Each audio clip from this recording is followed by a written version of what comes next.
Hola amigos, ¿cómo están? Bienvenidos a La Voz del 21. Mi nombre es Mayra Calderón y vamos a conversar en estos momentos con Guido Valdivia, quien es además director ejecutivo de CAPECO, la Cámara Peruana de la Construcción, que nos trae algunas noticias. ¿Cómo está? Bienvenido a Perú 21 TV.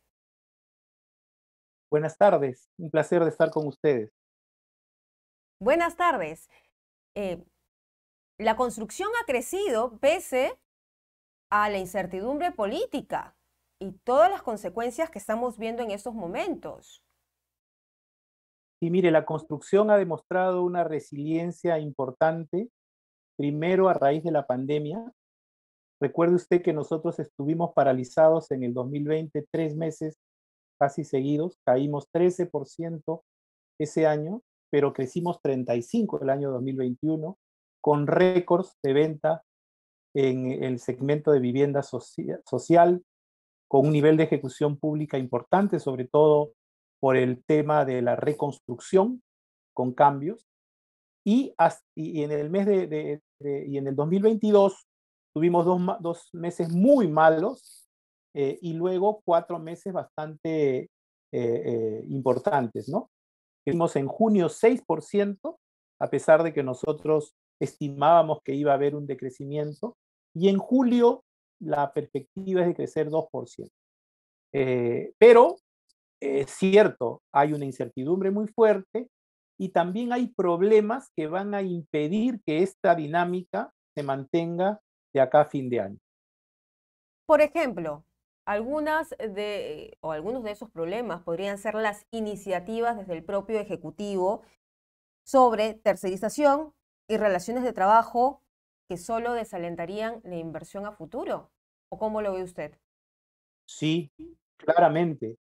En el caso de la construcción, la tercerización es un problema, porque la construcción es una actividad estacional. Los trabajadores de construcción civil trabajan para una obra determinada y a veces inclusive para una tarea, ¿no? Los que instalan fierro trabajan el tiempo en que dura esa parte de la obra y después se van a otra obra. Si estas personas no trabajan para empresas tercerizadas, van a tener más tiempo sin trabajo. Pero además, por el lado de la sindicalización, en construcción hay un problema grave, que son los sindicatos falsos, los pseudo sindicatos que son constituidos por bandas organizadas de delincuentes para extorsionar a los trabajadores y también a los empresarios. Una norma que abra o que flexibilice de una manera tan fuerte la, la sindicalización, lo único que va a generar es fortalecer a estos falsos sindicatos que, ya sabemos, asesinan, toman tierras, chantajean a ingenieros, ¿no? Eso es un grave problema que se va a generar con esta, con estas normas y naturalmente van a afectar la inversión. Y seguramente el gobierno no está mirando las principales demandas del sector construcción. Y cuando digo esto es porque se necesitan, ustedes han dicho, la aprobación de una nueva ley de contrataciones del Estado y de la ley de financiamiento habitacional. ¿Por qué es prioritario y urgente? Mire, la ley de contrataciones del Estado es la razón principal por la que se ejecuta poco, se ejecuta mal y encima se le roba al Estado. La fuente principal de la corrupción en, en las obras públicas es una pésima norma de contratación pública. Recuerde usted que todos los casos de corrupción que han llevado a 6 presidentes de la República a ser encausados y a este actual séptimo también, tienen que ver con contrataciones de obra. No es casual. Lo concreto es que esa norma es tolerante, permeable o promueve la corrupción. Entonces, si eso no se cambia, no va a ejecutarse rápido, no va a ejecutarse bien, no va a ejecutarse a los precios que sean razonables y que permitan la sostenibilidad de las obras, y encima va a seguir habiendo corrupción. Es un elemento central.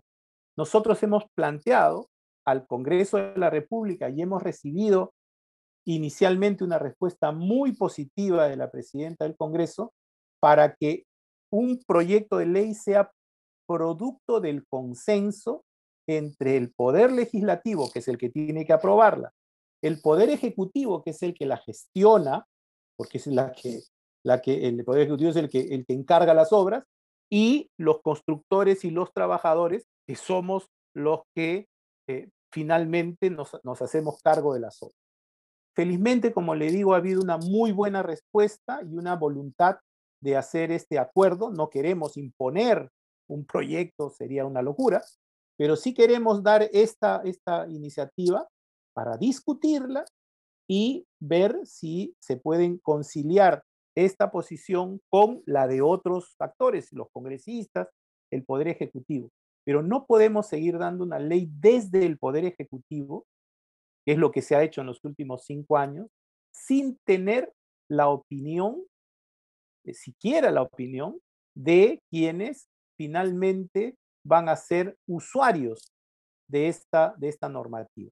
Entonces, hay una esperanza realmente de que podamos hacer estos cambios. Sin embargo, nosotros hemos solicitado que mientras este proceso se da, ¿no? Porque tiene su tiempo, se puedan modificar algunos artículos de los reglamentos vigentes, porque están generando graves perjuicios a la ejecución de las obras y siguen alentando la corrupción, ¿no?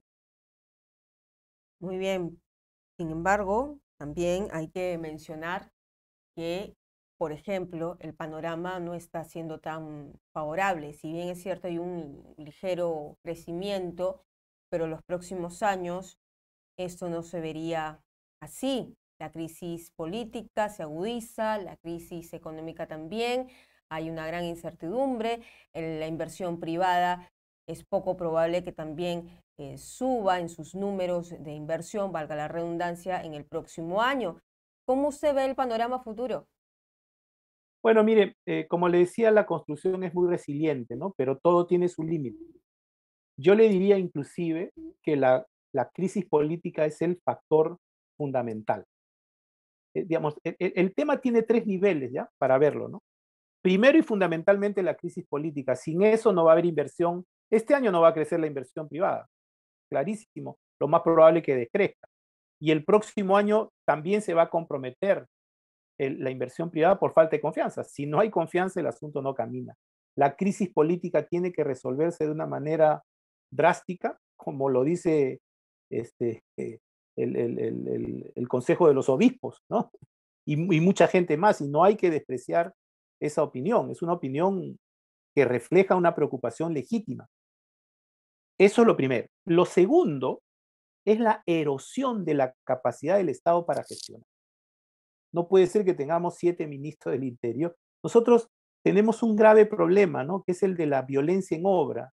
Y vamos con los trabajadores, hemos ido hasta en marcha, los trabajadores y los empresarios, al Ministerio del Interior. Hablamos con el ministro del Interior, a los 5 días ya no está. O sea, es imposible. Y además, quienes están entrando son en un gran porcentaje de personas que no tienen capacidad para gestionar el Estado. El Estado es muy complejo de gestionar.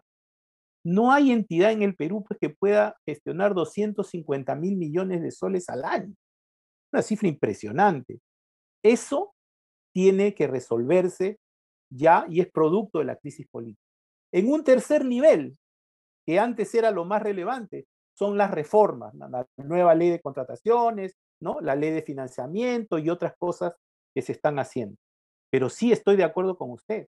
Esto no puede seguir en un nivel de crisis tan grave como la que vivimos, que creo que desde el sector privado todos percibimos pero no sentimos el mismo nivel de respuesta en los poderes públicos, ¿no? Además, que esta desconfianza se genera en graves casos de corrupción que están tocando las puertas del Palacio de Gobierno literalmente. Esto es un tema imposible de soslayar y que puede tener graves consecuencias. Nosotros recibimos gente regularmente que quiere hacer inversiones en el país, ¿no? Entonces, te hacen esa pregunta, o sea, ¿cómo va a terminar esto? ¿Qué confianza podemos tener en un país en donde el poder ejecutivo cuestiona a la Fiscalía de la Nación y dentro de poco al poder ejecutivo, perdón, al poder judicial? No puede haber ese nivel de desinstitucionalización sin que se piense que eso no va a afectar a la inversión, no solamente de los grandes empresarios. Ya hay una respuesta de la gente que compra vivienda. Este segundo semestre se ha vendido menos que el segundo trimestre menos que el primer trimestre. Entonces, eso da una idea de que hay un problema que se está incubando y que no se está viendo porque estamos viendo la película de atrás, ¿no? Lo que nosotros podemos calcular es que a fin de año va a haber una caída de la construcción, va a haber una caída de la inversión privada, no creemos que la inversión pública crezca y el riesgo de que eso se repita en el año 2022-23 es bastante alto. Bien, yo le agradezco bastante estar aquí con nosotros en Perú 21 TV, analizando el sector de la construcción, porque muchos dicen, ay, la crisis política se agudiza, no vamos a ver de repente los efectos de manera inmediata, pero sí se están viendo los efectos, solamente que son silenciosos. Sin Vamos a duda. ver cómo vamos a llegar a fin de año y cuál va a ser la salida a esta crisis donde todos los peruanos perdemos. Yo le doy Sí. las gracias. Gracias a ustedes y estamos a su disposición para cuando lo estimen conveniente. Gracias, doctor Valdivia. Bien, era entonces el director ejecutivo de Capeco, Guido Valdivia, que estaba con nosotros hablando del ligero crecimiento pese a la adversidad, pero que sin embargo vamos a ver seguramente en los años futuros que no va a haber un crecimiento como tal. Él ya lo ha explicado. De todas maneras, la crisis política afecta a todos los sectores. Esta es la información, regresamos más adelante.